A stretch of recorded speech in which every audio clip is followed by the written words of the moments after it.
प्रभु से जब भी आप कुछ मांगने जाते हैं तो आपको वो नहीं मिलता जो आपको चाहिए होता है। प्रभु आपको वो देते हैं जो आपके लिए सही होता है।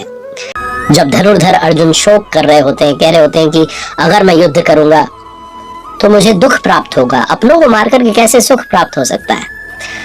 वाकई में अगर आप समझें तो अर्जुन को कौरवों को मारने में आपत्ति नहीं थी। उनको जो अपनी आंखों के सामने वो बुजुर्ग दिख रहे थे जिसमें पितामह भीष्म थे, वो बुजुर्ग जिसमें आचार्य द्रोण थे, आचार्य कृपाचार्य थे, उनको मारने में अर्जुन को लग रहा था कि ये बड़ा मुश्किल होने वाला है। तो बुजुर्गों को कैसे मारा जा सकता है, कैसे इस युद्ध में आगे जाया जा सकता है, बहुत सारी रूढ़ियां जो थी उनका सहारा अर्जुन ने लेना शुरू किया। क्या अर्जुन घबरा चुके थे? बिल्कुल घबरा चुके थे। अब अर्जुन को जरूरत थी मोटिवेशन की, सच्चाई को जानने की। हालांकि उन्होंने बहुत सारे सिद्धांत बताए, बहुत सारी रूढ़ियां जो थी वो सामने लेकर आए। अर्जुन की उन तमाम रूढ़ियों को मिटाने की कोशिश करते हैं, अर्जुन को बताने की कोशिश करते हैं कि सत्य क्या है और मिथ्या क्या है। वो क्या है जो हमेशा शाश्वत रहने वाला है, जो आज में है वो कई बार मिथ्या होता है क्योंकि वो कल नहीं था और ना ही आने वाले कल में होगा। जो वर्तमान है वो सिर्फ मिथ्या है क्योंकि ना तो वो पास्ट है ना वो फ्यूचर में रहने वाला है, वो मिट जाने वाला है, वो समय के साथ चला जाने वाला है। लेकिन कोई है जो शाश्वत रहने वाला है। वो क्या है? वो भगवान श्री कृष्ण। और अर्जुन जो है, जब उन्हें समझ में आता है कि मैं बहुत सारी रूढ़ियों में घिर गया हूं, मेरे सामने जीवन की सबसे बड़ी चुनौती आ गई है, तो अर्जुन जो है वो भगवान श्री कृष्ण से कहते हैं शिष्यस्ते अहम शाधि माम त्वाम प्रपन्नम। जीवन में जब आप तमाम चुनौतियों में घिर जाते हैं तब आपको समझ में आता है कि जीवन का वास्तविक अर्थ समझने के लिए मुझे किसी योग्य सदगुरु की आवश्यकता है, किसी आध्यात्मिक गुरु की आवश्यकता है। और अर्जुन के सामने तो साक्षात भगवान स्वयं खड़े थे, इसलिए कह देते हैं अर्जुन शिष्यस्ते अहम शाधि माम त्वाम प्रपन्नम। जब धनुर्धर अर्जुन एक के बाद एक रूढ़ियां गिनाने लगे, कहने लगे कि बहुत सारा नुकसान होने वाला है, सिर्फ मैं ही नहीं आप भी पाप करने के लिए उद्यत हुए हैं, तो भगवान श्री कृष्ण ने अर्जुन से कहा तो ऐसा है कि मैं यानी कि सदगुरु भगवान किसी काल में नहीं थे, और ना ऐसा है कि तू यानी कि अनुरागी अधिकारी यानी कि अर्जुन किसी और काल में नहीं होंगे, और ना ऐसा है कि जनाधिपाह यानी कि जो अहंकार जनों में पाया जाता है, जो कहीं राजसी प्रवृत्ति के लोगों में आ जाता है कि मैं सबसे बेहतर हूं, ये किसी काल में नहीं पाया जाएगा, ये हमेशा रहने वाला है। वो कहते हैं कि सदगुरु जो है, महापुरुष जो है, वो हर काल में विद्यमान होते हैं, कई बार लोग उन्हें पहचान नहीं पाते हैं।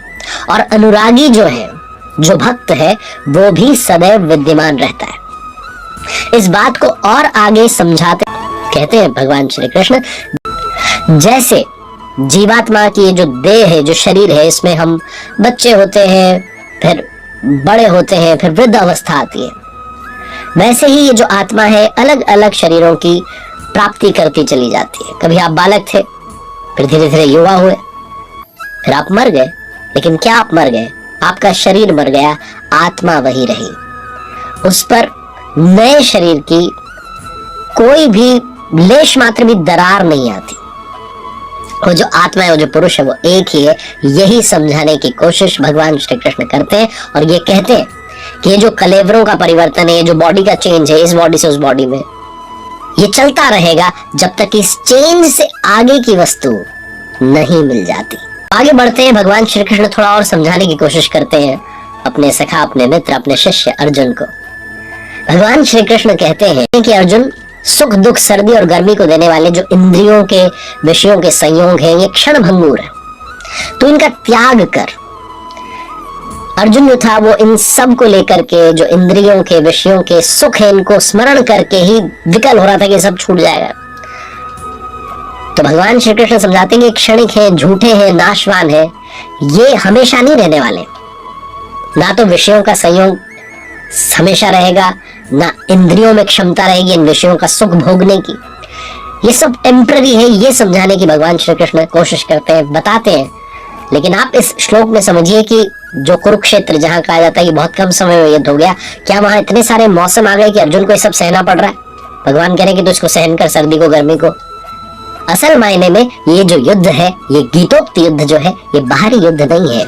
ये आपके अंदर हृदय में जो विकार है, जो अच्छाई में बुराई में लड़ाई चल रही है, ये युद्ध उसका है। आगे भगवान श्री कृष्ण कहते हैं कि अर्जुन, दुख सुख को समान समझने वाले, जिस पुरुष को इंद्रियों और विषयों के संयोग डिस्टर्ब नहीं कर पाते, वो अमृत तत्व की प्राप्ति करता है। अब ये जो अमृत है, एक नई चीज आ गई। अभी तक अर्जुन को लग रहा था कि युद्ध का अगर रिजल्ट आएगा तो या तो स्वर्ग मिलेगा, या धरती मिल जाएगी, या मर जाएंगे। लेकिन भगवान श्री कृष्ण कहते नहीं, न स्वर्ग मिलेगा न पृथ्वी मिलेगी, बल्कि अमृत मिलेगा। सच क्या है, झूठ क्या है, सत्य क्या है, असत्य क्या है, इसी को समझाते हुए भगवान श्री अविनाशी अप्रमेय नित्य स्वरूप आत्मा के जितने सारे शरीर हैं, सब नाशवान हैं। इसलिए अर्जुन तो युद्ध कर। आत्मा विनाशी है, जिसका तीनों काल में फ्यूचर, पास्ट, प्रेजेंट कोई नाश नहीं कर सकता। ये सच है, ये सत्य है। शरीर जो है, ये आज है कल नहीं है, और कल नहीं था।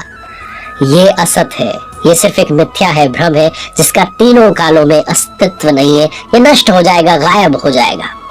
आत्मा जो है, ये किसी भी काल में न तो जन्मता है न मरता है, सिर्फ वस्त्र बदलता रहता है, क्योंकि ये आत्मा होकर के कुछ और होने वाला नहीं है।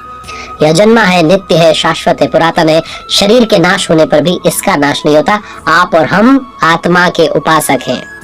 इस दुनिया में आप और हम अगर आत्मिक पथ पर चल पड़े हैं तो हम सनातनी बन चुके हैं, क्योंकि ये शाश्वत रहने वाली है। इस दुनिया में जो कोई भी जिस किसी भी धर्म में है, अगर एक आत्मा का उपासक है तो वो सनातन का उपासक है, वो आत्मा का उपासक है। क्षीण पुराने कपड़ों को त्याग करके, जैसे हम नए कपड़े पहन लेते हैं, ठीक वैसे ये जो जीवात्मा है, जो आत्मा है, ये शरीरों को त्याग करके दूसरे नए शरीर को धारण कर लेती है। आप कहेंगे जीर्ण यानी कि खराब होने पर अगर नया शरीर धारण करना है तो बच्चे क्यों मर जाते हैं? वो तो आते से ही मर जाते हैं। कई बार एक दिन में बच्चा मर जाता है। ये जो वस्त्र है, इसको तो और डेवलप होना चाहिए था, ये खराब होता, जीर्ण होता, फटने लगता, तब शायद मृत्यु होनी चाहिए थी, ऐसा लोग सोचेंगे। कि जब संस्कार जीर्ण होने लगते हैं ना, तो शरीर छूट जाता है। शरीर हमारा संस्कारों पर आधारित है। अगर आपके संस्कार अगले पल के नहीं है तो आपको कोई रोक नहीं सकता, आप चले जाएंगे। एक श्वास ज्यादा नहीं जी सकता।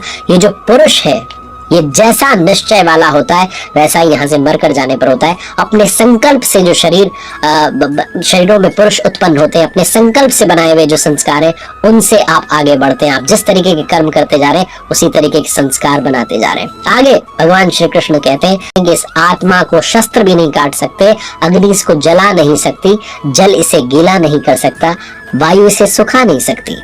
ये अछेद्य है, इसको छेदा नहीं जा सकता। ये अदहाय है, इसको जलाया नहीं जा सकता। ये अक्लेद्य है, इसको गीला नहीं किया जा सकता।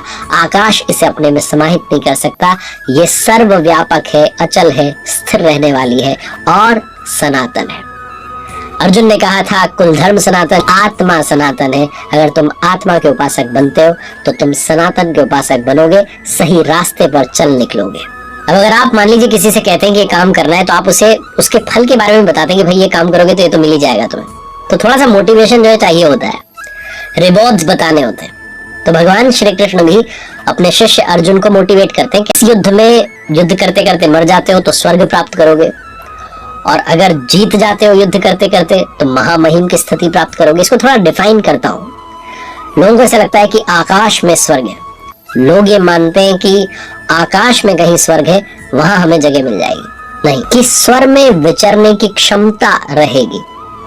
स्वर्ग जो है उसका मतलब है कि आप स्वर में विचरण करने की क्षमता प्राप्त कर लोगे। ध्यान में जब बैठो तो ध्यान लगा पाओ, ये क्षमता, ये कैपेबिलिटी आपकी आ जाएगी। ये भगवान श्री कृष्ण अर्जुन से कह रहे हैं कि तुम स्वर्ग प्राप्त करोगे अगर इन विकारों के साथ जो युद्ध लड़ रहे हो, काम, क्रोध, लोभ, मोह के साथ में, अगर इस युद्ध में तुम हार जाते हो तो इतना तो है कि तुम इस सही रास्ते पर चल करके उतनी ताकत पालोगे कि स्वर्ग में विचरण कर पाओगे। और अगर मान लो जीत जाते हो तो महामहिम, महान ब्रह्म की जो उपाधि है, वो जो स्थिति है, जैसे मोक्ष कहते हैं, वो प्राप्त कर लोगे। वो कहते हैं कि ये जो बुद्धि, जो अभी अभी मैंने कहा आपको कि स्वर्ग प्राप्त कर लोगे और महामहिम की स्थिति, जीतने पर, हारने पर स्वर्ग, ये ज्ञान योग मैंने आपको कहा। कौन सी बुद्धि दी? कि यही कि युद्ध करना है। युद्ध यानी कि कर्म करना है, कर्म यानी कि ध्यान करना है। ये सब आगे डिफाइन होगा। और ज्ञान योग में सिर्फ इतना है कि अपनी स्थिति को आप उसका आंकलन कर ले, एनालाइज कर ले कि अभी यहाँ पर खड़ा हूँ, यहाँ पहुंचना है, यहाँ से यहाँ की दूरी तय करनी है, लाभ हानि इसमें है, ये सब आप डिफाइन कर ले। ये जो है ये ज्ञान योग होता है।